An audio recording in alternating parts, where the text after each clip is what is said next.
6 নম্বর 8 নম্বর form fill up করে যারা অত্যন্ত দুশ্চিন্তায় রয়েছেন, আমাকে এটা সেটা জিজ্ঞেস করছেন যে আমার এখনও মেসেজ আসছে না, আমার এখনও ভেরিফিকেশন কমপ্লিট হচ্ছে না, আমায় এখনও ডাকছে না, সেই বিষয়ক আমি আপনাদেরকে একটা স্ক্রিনশট দেখিয়ে বোঝানোর চেষ্টা করছি যে কোন ফর্মে কি কাজ করতে হবে, কোন ধাপগুলো পেরিয়ে তারপরে আপনার হিয়ারিংয়ের ডাক আসবে, তারপরে আপনাকে ডকুমেন্টস শো করতে হবে এবং ফাইনাল তালিকায় আপনার নাম থাকবে।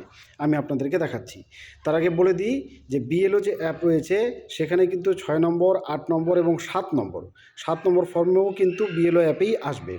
এই তিনটি ফর্মকেই বিএলও ভেরিফাই করবে, ভেরিফাই করে ফরওয়ার্ড করবে, তারপরে ফর্মগুলো এগোবে, তারপর হচ্ছে আপনার হিয়ারিংয়ের ডাক আসবে। তিনটে ক্ষেত্রেই যদি 7 নম্বর ফর্ম কেউ ফিল আপ করে থাকে তারও কিন্তু ডাক আসবে।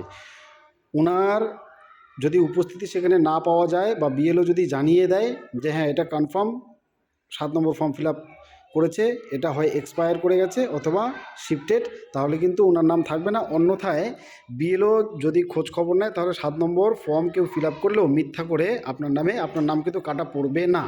আপনি হিয়ারিংয়ে ডাক পাবেন, আপনি শুনানির সুযোগ পাবেন, সেখানে আত্মপক্ষ সমর্থনেরও সুযোগ আপনার থাকছে।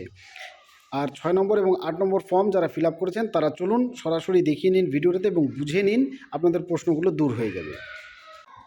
এই যে দেখুন, এই হচ্ছে সেই পেজ বিএলও অ্যাপে যেখানে যারা ফর্ম ফিল আপ করেছেন তাদের সবার ডিটেলস এভাবে এসে থাকবে। একটা একটা করে দেখুন, সবই দেখতে পাবেন। আমি আপনাদেরকে বুঝিয়েও দিচ্ছি। সবার উপরে দেখুন 8 নম্বর ফর্ম ফিল আপ করেছে, এই যে 8 নম্বর ফর্ম ফিল আপ করেছে, এটা কারেকশনের জন্য লেখা রয়েছে এখানে। 8 নম্বর ফর্ম ফিল আপ যে কোনো কারেকশনের জন্যই করা হয়, হয় জন্ম তারিখ পরিবর্তন বা নামের পরিবর্তন, এগুলোর জন্য করা হয়ে থাকে। সেই ফর্মটা এখানে এসেছে। তারপরেটাও দেখুন 8 নম্বর ফর্ম, তারপরটা দেখুন 7 নম্বর ফর্ম। এই 7 নম্বর ফর্ম কেন আমি ভিডিও শুরুতেই আপনাদেরকে বলে দিয়েছি। তারপরটা দেখুন একদম শেষে 6 নম্বর ফর্ম, এই যে এটা 6 নম্বর ফর্ম কেন, ইনক্লুশন, এটা হচ্ছে ইনক্লুশন মানে নাম নতুন করে তোলার জন্য আবেদনপত্র। আর 7টা হচ্ছে ডিলিশনের জন্য, নাম ভোটার তালিকা থেকে ডিলিট করার জন্য মানুষে ফর্ম ফিল আপগুলো করে থাকে। এবার এই ফর্মগুলো যারা অ্যাপ্লাই করেছে, সেটা 6 নম্বর ফর্ম হোক, 7 নম্বর হোক কিংবা 8 নম্বর হোক, তা বিএলও অ্যাপের এই পেজটাতে এখানে আসবে।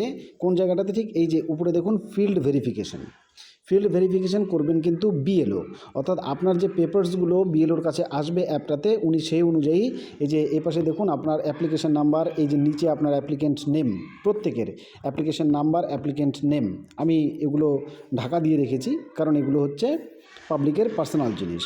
এই যে দেখুন নোটিশ নাম্বার, এই যে অ্যাপ্লিকেন্ট নেম, এইভাবে ডিটেলস এসে থাকবে এবং বিএলও এখান থেকে আপনার মোবাইল নাম্বারটিও পেয়ে যাবে যেটা আপনি অ্যাপ্লিকেশনের সময় দিয়েছিলেন। তো সেই নাম্বার দিয়ে আপনাকে বিএলও কল করবে। কল করার পর আপনি যে পেপারসগুলো দিয়ে অ্যাপ্লাই করেছেন সেই পেপারসগুলো, এবং যদি 6 নম্বর ফর্ম ফিল আপ করে থাকেন তাহলে 2002 সালের যে এক্সট্রাক্টটা রয়েছে, তালিকাটা আপনার পিতা অথবা মাতার, যাকে আপনি দেখিয়েছেন, ওনার সেই কাগজটা নিয়ে আপনি আসবেন। সমস্ত অরিজিনালগুলো এবং প্রিন্ট আউটগুলো যেগুলো দিয়ে অনলাইনে আবেদন করেছেন এগুলো নিয়ে আসবেন। উনি এগুলোকে কি করবেন, তারপরে এই যে দেখুন এখানে ভেরিফাই করবেন। বোঝাতে পারলাম? এই ভেরিফাই করে তারপরে উনি ওকে করে দিলে এই পেপারসগুলো আপনার ফরওয়ার্ডেড হয়ে চলে যাবে ইআরও এর কাছে, এবং তখন তিনি আপনাকে আবার পুনরায় ভেরিফিকেশনের জন্য ডাকবেন। ওনার ওখানে গিয়ে আপনি শুনানি করে একবার যদি আসেন তাহলে আপনার কাজ সাকসেসফুল। আপনার সংশোধনের কাজ যদি সঠিক নথি দেখাতে পারেন, কাগজ সংশোধন হয়ে যাবে। যদি 7 নম্বর ফর্ম সঠিকভাবে কারো নামে ফিল আপ করা হয়ে থাকে তার নাম ডিলিট হয়ে যাবে, এবং যদি 6 নম্বর ফর্ম কেউ ফিল আপ করে থাকে এবং সঠিক প্রমাণপত্রগুলো নিয়ে ওখানে উপস্থিত হয় সশরীরে অতি অবশ্যই, তাহলে কিন্তু নতুন ভোটার তালিকায় ওনার নাম উঠে যাবে এবং এসআইআর ফাইনাল তালিকাতেও নাম কিন্তু থাকবে। তো এই ছিল আপডেট। ভিডিওটি আশা করি আপনাদের কাজে লাগবে। যদি মনে হয় যে ভিডিওটি হেল্পফুল তাহলে সবাইকে দেখার সুযোগ করে দিন। ধন্যবাদ।